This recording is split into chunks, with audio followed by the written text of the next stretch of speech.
सच्चिदानन्दरूपाय विश्वोत्पत्त्यादिहेतवे तापत्रय विनाशाय श्रीकृष्णाय वयं नमः। माघ मास महात्म का 17वां अध्याय बहुत ही पावन कथा, पाप को हरने वाली, पुण्य को देने वाली कथा। उसके उपरांत व्यास जी बोले, तब देवताओं ने और ऋषियों ने उनकी पूजा की। देवताओं ऋषियों से पूजित होने के पश्चात इंद्र जो है गंधर्वों से स्तुति पाई और उसके बाद अमरावती को चला गया। इस तरह प्रयागराज में स्नान करने से इंद्र जो है निष्पाप हो गया, पापों से मुक्त हो गया। इसलिए हे कल्याणी, देवताओं से सेवित किए जाने वाले प्रयाग को जाओ, जहां पर देवता लोग आकर के स्नान करते हैं। वहां पर जाने से पाप नष्ट हो जाएंगे, स्वर्ग की प्राप्ति होगी। अप्सरा ने कहा कि इस प्रकार प्रमाण सहित उनके सुमंगल वचनों को सुन करके मैं जो है, पहले तो मैं भ्रमित थी, उसके बाद मेरा जो है भ्रम समाप्त हो गया और मैं जो है ब्राह्मण के चरणों को प्रणाम करने के पश्चात संपूर्ण बंधुजन, दास दासी, घर धन तथा सब विषयों को छोड़ करके, शरीर को भी नाशवान समझ करके, क्षण भंगुर समझ करके, और ये तो नष्ट होने वाला है ऐसा सोचकर मैं घर से निकल गई। मैंने माघ महीने में जाकर के संगम में, जहाँ पर गंगा जमुना का संगम है, प्रयागराज में जाकर स्नान किया, जहाँ पर देवता भी स्नान करने के लिए आते हैं माघ महीने में। और उसके बाद हे निशाचर, उस स्नान के महात्म से 3 दिन के स्नान से मेरे पाप नष्ट हो गए। शेष 27 दिन जो माघ महीने के थे, उनके स्नान के पुण्य से मैं देवता की तरह हो गई और गिरिजा की प्रिय हो गई, सखी होकर के मैं कैलाश में रमण करती हुई रहने लगी। और प्रयागराज के लिए मैं सभी देवताओं के साथ हर वर्ष माघ महीने में स्नान करने के लिए जाया करती हूँ। हे राक्षस, तुम्हारे पूछने पर मैंने ये सारा वृत्तांत तो तुमको सुना दिया। इसी तरह तुम भी मुझे ये सुनाओ कि तुम जो है इस भयंकर रूप में कैसे आए, तुमको जो है ये अमंगल रूप कैसे मिला। राक्षस बोला, इच्छा की पूर्ति करने वाली, छिपी हुई बात को कहने वाली, मैं निसंदेह तुमसे कहता हूँ कि मुझ क्रूर जन्मा के भविष्य का उद्धार तुम्ही से होगा। इसलिए जो पाप मैंने स्वयं किया, जिस पाप से मुझे ये अमंगल रूप मिला, मैं उसके बारे में विस्तार से तुमसे बताता हूँ। तुम विस्तार से सुनो। मैं काशी में वेद की अनेक ऋचाओं का ज्ञाता, पुराने समय में बड़े स्वच्छ उत्तम विप्र कुल में पैदा हुआ और राजा पापी शुद्ध तथा वेश्याओं से मैंने काशी में निंदित और निषिद्ध भयंकर बड़े बड़े पाप किए। प्रतिग्रह हर किसी से दान लिया करता था। मुझ मूढ़ बुद्धि से और भी अनेक पाप हुए। अभिमुक्त क्षेत्र में अणुमात्र भी पाप करने से वे जो है पर्वत के समान होता है। तीर्थ क्षेत्र में जाकर के किया हुआ पाप, एक अणुमात्र पाप भी पर्वत का रूप ले लेता है। इसी तरह से उस जन्म में मैंने थोड़ा भी धर्म का काम नहीं किया। बहुत दिन के बाद मेरी मृत्यु हो गई। तीर्थ में मरने से मैं नरक में नहीं गया, क्योंकि मेरी मृत्यु तीर्थ में हुई थी, इसलिए मैं नरक में नहीं गया। इस वज्रलेप पाप से मैं अत्यंत क्रूर पापी राक्षस हिमालय पर्वत पर जाकर के बाद में मैंने जो है जन्म लिया। इससे पहले 2 बार गिद्ध योनि में, 3 बार व्याघ्र योनि में, सर्प योनि में, उल्लू योनि के पश्चात शूकर की योनि में भी मैं पैदा हुआ। उस जन्म से ये राक्षस क्रूर 10वां जन्म है, जिसके 75,000 वर्ष व्यतीत हो चुके हैं। मैं कष्ट भोग रहा हूँ। इस दुख से मेरा कल्याण नहीं है। इस स्थान को 3 योजन तक मैं जीव जंतु रहित कर दिया, अपराध रहित बहुत तेरे प्राणियों को मैंने नष्ट किया।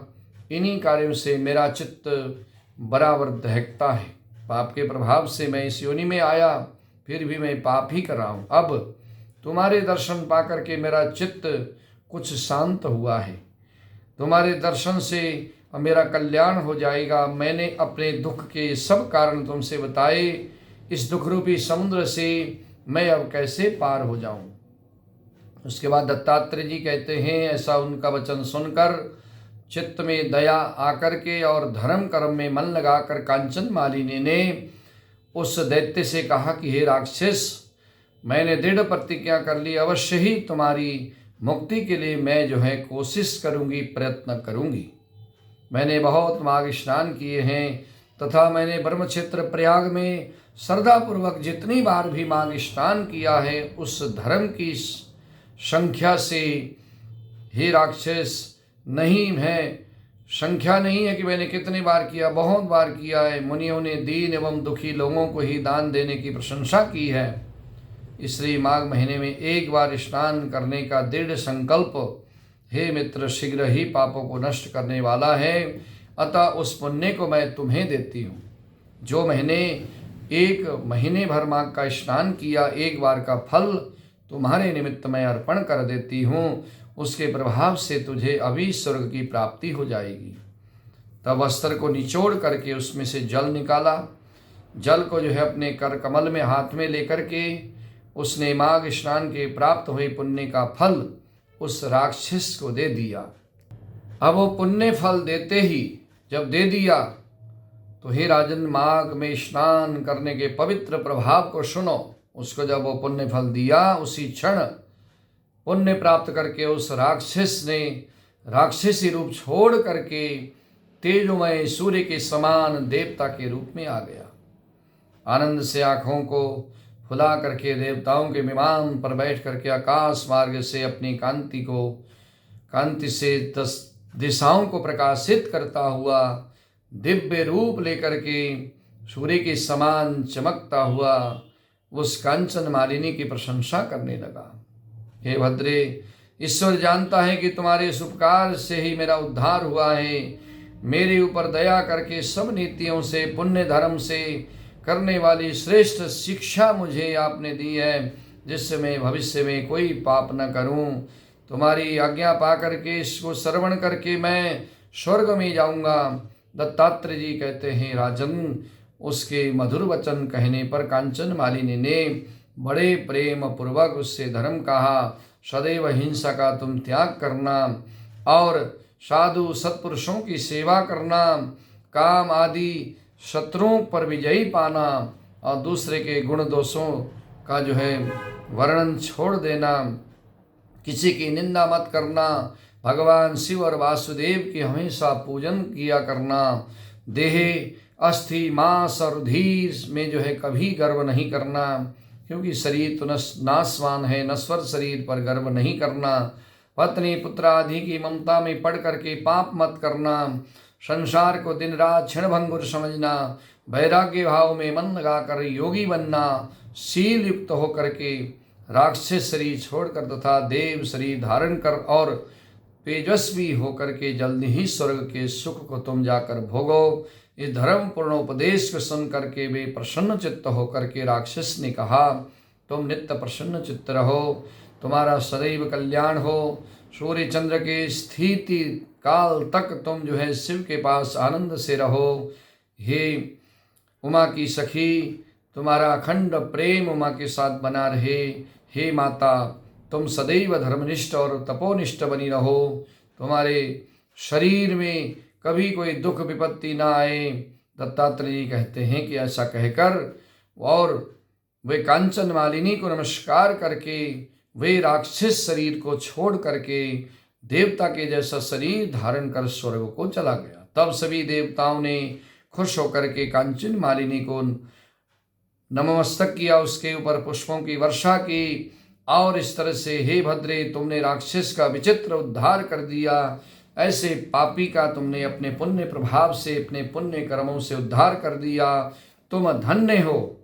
इस तरह से सभी देवताओं ने उनको आशीर्वाद दिया और कहा कि हम लोग निडर होकर के यहाँ पर आनंद पूर्वक अब विचरेंगे। दत्तात्रेय जी ने कहा, राजन, वे परोपकारिणी गंधर्व कन्या कांचन मालिनी उनके वाक्य सुन करके प्रेम पूर्वक इनके साथ क्रीड़ा करती हुई शिव के स्थान को चली गई। सभी ऋषि मुनि देवता लोग कहने लगे कि हमें इस राक्षस से बहुत भय था, अब हमें कोई भय नहीं है। इस तरह से कहने लगे और उसके बाद वे जो है इस संवाद को जो मनुष्य भक्ति पूर्वक सुनता है, सुनने मात्र से उनको किसी तरह का कोई भय नहीं होता, जीवन पर्यंत भगवान की भक्ति मिलती है, सुख मिलता है और प्रयागराज में जाकर स्नान करने का पुण्य मिलता है। आनंद कंद भगवान की जय हो। माघ मास महात्म की जय हो।